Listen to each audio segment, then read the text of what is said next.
आपण पाहत आहात जनसंवाद लाईव्ह न्यूज, निपक्ष बातम्या, निस्वार्थ भूमिका।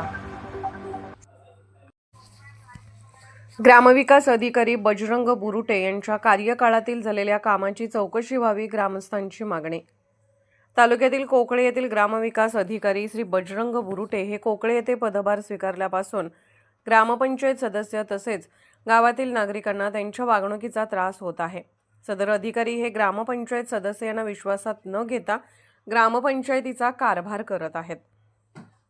याबाबत त्यांना वेळोवेळी जाब विचारला असता उद्धट व अरेरवी भाषा त्यांच्याकडून वापरली गेली आहे।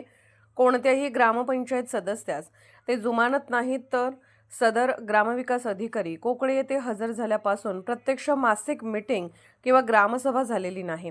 सदर अधिकारी कामावर वेळेवर येत नाहीत। शासनाकडून येणाऱ्या विविध योजना व निधी सदस्यांना न विचारात घेता परस्पर चुकीच्या कामावर खर्च करतात। कोकळे येथील घरकुल, शौचालय, सामुदायिक विहीर अशा योजनेतील लाभार्थीकडून पैशाची मागणी करतात। ग्रामसेवक कोकळे हे ते मुक्कामी आहे असे दाखवून शासनाकडून बिले घेत आहेत। त्याचप्रमाणे आज अखेर ग्रामपंचायत कार्यालयामध्ये वेळेवर हजर राहिलेले नाहीत। प्रत्येक वेळी चुकीचे कारणे देत ते गैरहजर असतात। ग्रामपंचायतीकडून झालेल्या विकास कामांची बिले काढण्यासाठी काम दिलेल्या कंत्राटदारांना या अधिकाऱ्यांकडून टक्केवारीची मागणी केली जात असल्याने गावातील कामे निकृष्ट दर्जाची झालेली आहेत। ग्रामपंचायतीच्या दप्तरी कारभारामध्ये फेरबदल करणे, खाडाखोड करणे असे कामकाज चालले आहे। ग्रामपंचायत दाखले व इतर कामासाठी नागरिक गेले असता त्यांची अडवणूक करणे व पैशाची मागणी करणे, ग्रामस्थांना उलट बोलणे व दाखले वेळेवर न देणे अशाप्रमाणे लोकांना या अधिकाराचा नाहक त्रास चालू आहे। ग्रामपंचायत साहित्य खरेदी या पोर्टलवर हलक्या प्रतीचे साहित्य खरेदी करून शासनाच्या पैशाचा गैरवापर या अधिकाऱ्याने केलेला आहे। या सर्व बाबींचा उल्लेख करत कोकळे गावातील ग्रामस्थ तसेच ग्रामपंचायत सदस्य यांनी या अधिकाऱ्याविरोधात मुख्य कार्यकारी अधिकारी, जिल्हा परिषद सांगली यांच्याकडे तक्रारी अर्ज दिला असून सदर अर्जाची योग्य ती चौकशी करून संबंधित अधिकाऱ्यावर योग्य ती कारवाई करावी अथवा दोषी आढळल्यास बदली किंवा बडतर्फ करण्यात यावी अशी मागणी देखील या अर्जाद्वारे करण्यात आली आहे। आलेला आहे आणि त्याचा खर्च किती झाला ह्याची कधी आम्हाला माहिती लागून दिलेली नाही आहे। जेव्हा आम्ही कधी मिटिंगला जातो त्या टायमाला ते ग्रामसेवक हजरच नसतात आणि अशा पद्धतीने मग ते आम्ही कोणत्या प्रश्नाचं काही उत्तर मागायला गेलं तर अरेरवीची भाषा, उद्धट भाषा त्यांची असते। तुम्हाला काय सांगायचं त्या संदर्भात? आणि ज्या वेळेला उपस्थित असते त्यावेळेला बाकी कोण नसते, मला प्रश्नांची उत्तरं मिळत नाहीत योग्यरित्या। निधी कुठं आला, कुठं गेला हे आम्हाला व्यवस्थित सांगितलं पाहिजे। जी काही कामं आहेत ती आम्हाला व्यवस्थित सांगितलं पाहिजे। तुम्ही आता निवेदनामध्ये भ्रष्टाचाराचा उल्लेख केलेला आहे। कोणकोणत्या योजनांमध्ये, कोणकोणत्या गोष्टींमध्ये असा भ्रष्टाचार तुम्हाला शक्यता वाटते? आता गावात जी काही कामं होतात ते कोणत्या गोष्टीसाठी वापरले जाते, त्याचं काय महत्त्व आहे हे आम्हाला नाही सांगितलं तर आम्हाला कळणार कसं आहे ना। त्या गोष्टीचा उलगडा करून सांगितलं पाहिजे त्यांना। खरं तर ती कामं झाली आहेत आणि त्यामध्ये भ्रष्टाचार झाले। आता कसं झालं की 2.5 वर्ष झालं आम्ही त्या बॉडीमध्ये आहे आणि जी केंद्र शासनाची स्कीम आहे हर घर जल, ही स्कीम अजूनपर्यंत अधुरीच आहे। त्याचं काम चालू आहे पण ती कधी पूर्णत्वास येणार आहे किंवा त्याला जबाबदार असे कोणी जबाबदारी घेत नाही। ग्रामसेवकला विचारलं तर ते आमच्याकडे काय नाही असं त्यांना पंचायत समिती वगैरे असं काहीतरी त्यांच्या निवडीची उत्तर देतात। लवकरात लवकर पूर्ण व्हावी असे ग्रामस्थाकडून मागणी।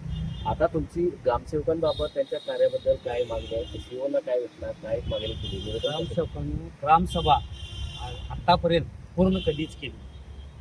ती ग्रामसभा व्यवस्थित व्हावी, गावासाठी काय काम केलं ते ग्रामसभेत सांगणार ना। त्यांनी ग्रामसभाच घेतली, त्यामुळे हा ग्रामसेवक नको आहे आपण। नाही, ग्रामसभा घेतली नाही ती कारण गुडवडीचेच उत्तर देतात। ग्रामसभा झाली, जनप्रती संख्या नाही असे उत्तर देतात ते।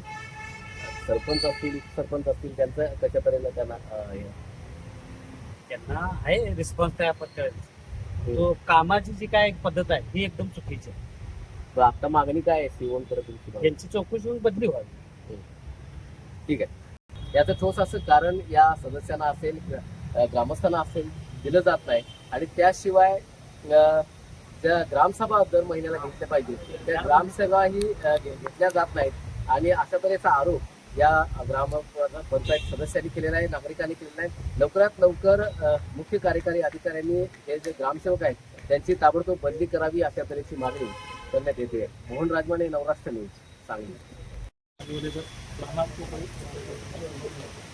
आमच्या गावचे जे ग्रामसेवक आहेत आज गेली 5 वर्षे कार्यरत आहेत. त्या कार्यामध्ये आजपर्यंत कोणतीही ग्रामसभा त्यांनी पूर्णत्वास नेलेली नाही. त्यानंतर आमचे जे सदस्य आम्ही निवडून दिलेले आहेत ते त्यांना विचारणा करत असता त्यांच्या अंगावरती जाऊन तुम्हाला काय त्यातलं कळते, तुम्ही सही करायला जावा अशी त्यांची उत्तरे असतात. आणि जर सदस्याची ही अवस्था असेल तर सामान्य माणसाची काय अवस्था असेल त्या गावाची. म्हणून आमची तात्काळ त्या ग्रामसेवकांची चौकशी होऊन बदली व्हावी ही अशी आमची मागणी. तुम्हाला काय म्हणायचं? नमस्कार, मी अमर साबळे, कोकळे गावचा रहिवासी असून आजपर्यंत कोकळ्या गावामध्ये जे 5 वर्षामध्ये जे ग्रामसेवकांनी काम केलेलं आहे त्या कामाचा कुठलाही आराखडा त्यांनी अजूनपर्यंत गेलेला नाही. जो कोणी त्याला विचारायला जातोय त्याच्यावरती विद्यार्थ्याने बोलणं किंवा त्यांना उलटी उत्तरं देणं असं सांगायचं की सर्वसामान्य माणसांचा हाल असा आहे की सदस्यांना सोडून व्यवस्थित कुठली उत्तर दिली गेली नाही. जर आमच्यासाठी माणसं त्यांना विचारायला गेली तर त्याची उरावडीची उत्तर मिळतात. आता उदाहरण सांगायचं म्हटलं तर जवळजवळ दलित वस्ती सुधारमध्ये अण्णाभाऊसाठी समाज मंदिराचा जो प्रस्ताव आहे हा जवळजवळ 3 ते 3 वर्ष झाले. ते प्रस्ताव दरवर्षी आणि प्रत्येक 6 महिन्यातून दिला जातो. तर त्याची काही हालचाल झालेली नाही आणि तिथं कुठलाही बदल झालेला नाही. अशाच गावामध्ये भरपूर काम आहे. त्याच्यामुळं हा ग्रामसेवक आहे, ग्रामसेवकाची बदली व्हावी एवढीच आमची मागणी. जनसंवाद लाईव्ह न्यूज चॅनलला लाईक करा, शेअर करा आणि सबस्क्राईब करा.